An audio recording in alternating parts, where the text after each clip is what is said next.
சரின்னு அந்த ஓனரும் மறுநாள் வந்து இந்த மரபீரோ பார்த்தாங்களாம். ரொம்ப பிடிச்சிருந்துச்சாம் அவருக்கு. உடனே இவர்கிட்ட கேட்டாருங்களாம், நீங்க எவ்வளவு எதிர்பார்க்குறீங்கன்ட்டு.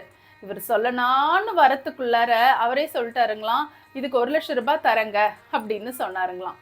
உடனே இவருக்கு ஒண்ணுமே புரியலையா, என்னது 1,00,000 மனசுக்குள்ள 1000 கேள்விகளாம்.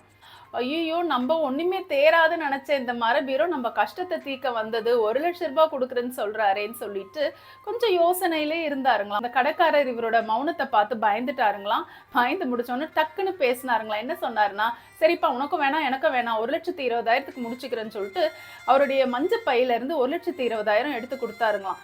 கொடுத்துட்டு இந்த மரபீரவை நாளைக்கு என்னுடைய ஆட்கள் வருவாங்க, வந்து எடுத்துக்கிட்டு போவாங்க அப்படின்னு சொல்லிட்டு கிளம்பிட்டாருங்களாம்.